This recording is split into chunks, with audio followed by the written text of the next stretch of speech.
के life time achievement पुरस्कार। Ladies and gentlemen, Sri Mithun Chakrabarti is here as we move on to the presentation of this much-awaited Dada Saheb Phalke Award. Let's play a short film that takes us through the life and times of the icon of Indian cinema. The fans like us call him Mithunda. राष्ट्रपति जी से विनम्र निवेदन करती हूं कि कृपया दादा साहेब फाल्के पुरस्कार प्रदान करने के लिए आगे पधारें। और अब वक्त आ गया है उस पल का जिसका हम सबको बहुत बहुत इंतजार था।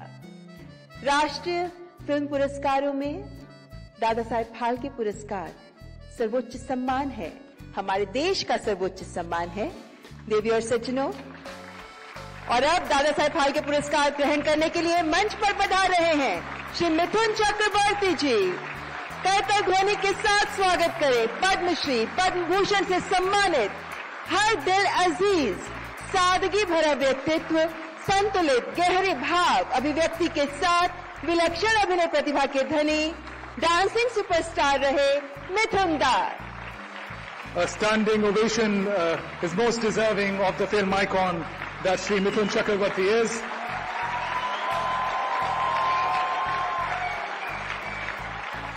Being awarded for his never-say-die spirit, his superlative acting prowess, 5 decades of excellence in variety of genres and languages, realizing most importantly the dream of the common man rising above ordinary to reach unfathomable heights of stardom. अपनी मेहनत के बल पर आम आदमी के सामान्य से ऊपर उठकर स्टारडम की ऊंचाइयों को छूने के सपने को साकार करने के लिए लाखों लोगों के चेहरे पर मुस्कान, दिल में खुशियां भरने के लिए आदरणीय मिथुन दा को Dada Saheb Phalke life time achievement पुरस्कार का सम्मान। आपको ढेरों शुभकामनाएं मिथुन दा। Thank you very much. Thank you, Honorable President. I now request Sri Mithun Chakrabarti to share his thoughts with us, sir.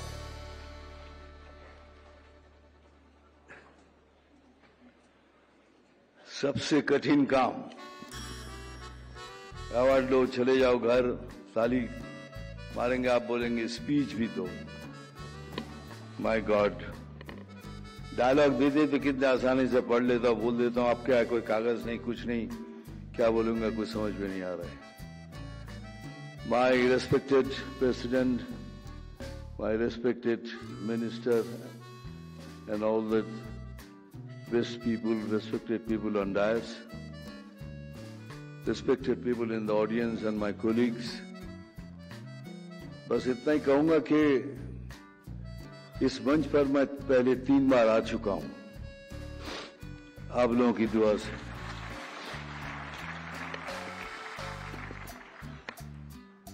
लेकिन सबसे पहली बार जब मिला था नेशनल अवार्ड, उसके इतने किस्से हैं, कुछ किस्से मैंने बताया, कुछ किस्से मैंने बताया नहीं। तो मैंने सोचा ये this will be the first time I will tell you that after getting the first national award what happened to me.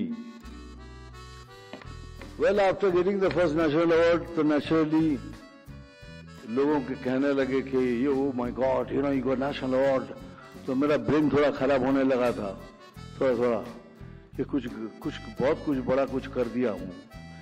Anyways, उस समय फिर कहा गया बॉम्बे लैब था, वहां एक स्क्रीनिंग रखा गया कि जिसमें मेगा दिखने के बाद अगर पसंद आए तो डिस्ट्रीब्यूट करेंगे। सो मैं भी पहुंच गया। आई थॉट के after seeing the film they may like me, they may take me. After seeing the film, I can't take his name because he's no more. Because he's no more, I'm saying this because before that he was alive. If I would have said, so you would have understood कि मेरे कोई बोल रहा है ये। तो इसीलिए आज तक बोला नहीं, पहली बार बोल रहा हूँ कि स्वर्ग लोग चले गए हैं। तो after finishing the film, बाहर आए तो I was walking along with him and I asked him, sir, picture कैसी लगी? बोलते बेटा पिक्चर अच्छी लगी, तुम भी कमाल के एक्टर हो, लेकिन तुम कपड़े पहन के कैसे लगोगे?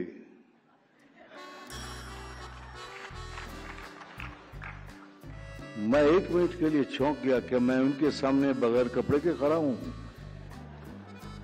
क्यों सवाल किया? बाद में याद आया, ओ मैंने जो रोल किया था वो एक आदिवासी का था जिसमें ऊपर मेरे कपड़े ही नहीं थे, तो इसीलिए सोच रहे थे कपड़े पहनने के बाद ये कैसा लगेगा, तभी इसको फिल्म में लूंगा।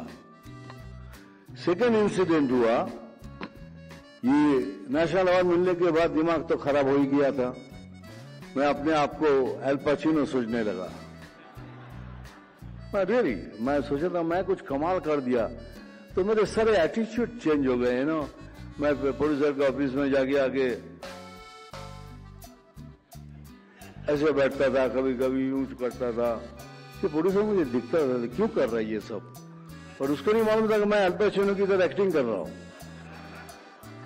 तो फिर थोड़ी देर के बाद मैं पूछता था क्या एक काम करना, वो फिल्म की स्टोरी मेरे घर पे भेज देना।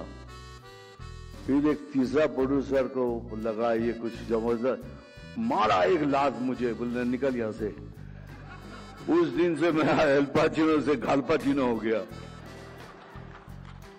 मैं समझ गया कि मुझसे गलती हो गई, अब मेरे को कोई काम वाम नहीं देगा, क्योंकि द बिगेस्ट प्रॉब्लम मेरे साथ जो था, एक्टर तो सबने मान लिया था बिकॉज ऑफ माई कॉम्प्लेक्शन, क्योंकि लोग बोलता था अगर ये फिल्म इंडस्ट्री में ये काला रंग नहीं चलेगा तो तुम क्या कर रहे हो इधर, तुम वापस जाओ। तो मैं रास्ते में जाता था, ये कालिया, जितने जितने हो सके आप, यू कैन अंडरस्टैंड, अपमान जितना हो सके। तो मैं सोचने लगा मैं करूं क्या। मैं भगवान से पूछता था कि भगवान कि मेरा ये रंग तू चेंज नहीं कर सकता, लेकिन नहीं चेंज कर सकता था भगवान। तो मैं सोचने लगा करूं क्या। तो मैंने सोचा तो मैं तो डांस कर सकता हूं, तो मैं डांस कर सकता हूं, तो मैं ऐसा डांस करूं मेरे पैरों से, ताकि लोग मेरे पैरों को देखे, मेरे स्किन को नहीं देखे, मेरे कलर को ना देखे। और मानिए मैंने एग्जैक्टली वही किया। अब मेरी फिल्म देखिए, सब फिल्मों में पैरों से डांस किया, पैर को थिरकने नहीं दिया, रुकने नहीं दिया कहीं भी, और लोग मेरे रंग को भूल गए और मैं बन गया सेक्सी डस्की बंगाली बाबू।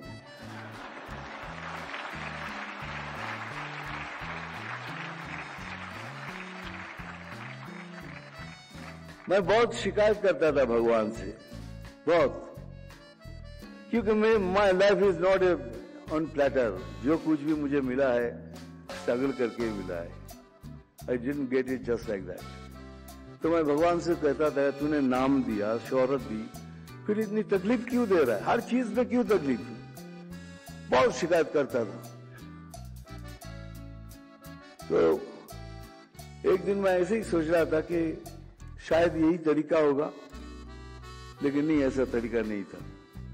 आज ये अवार्ड मिलने के बाद मैं शिकायत करना छोड़ दिया।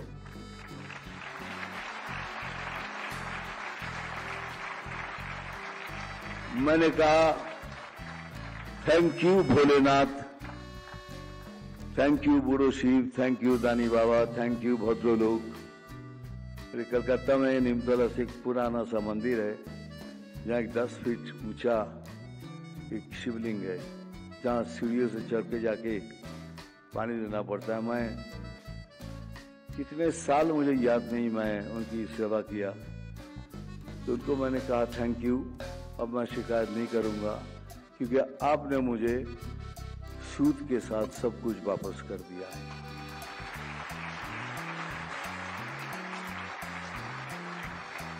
मुझे मालूम है अगर ये मैं नहीं कहूंगा तो यहाँ जितने हैं, यहाँ जो सारे है ना बैठे हुए इधर, इन लोगों ने कहा कि दादा आपको जो कुछ भी कहे, लेकिन आपको ये कहना जरूरी है, ये जो यंग लड़के लोग आ रहे हैं फिल्म लाइन में, उनको आप क्या कहना चाहेंगे। मैं इतना ही कहूंगा कि हमारे देश में बहुत से टैलेंट है, बहुत से टैलेंटेड लड़का लड़की, लेकिन पैसे नहीं है उनके पास, मेरी तरह, दे डोंट हैव मनी। लेकिन मैं उनको कहूंगा हिम्मत नहीं हारना, पैसा नहीं भी हो हिम्मत नहीं हारना। और सपना जरूर देखना, सपना जरूर देखना, लेकिन इतना याद रखना, खुद सो जाना लेकिन सपनों को कभी सोने नहीं देना।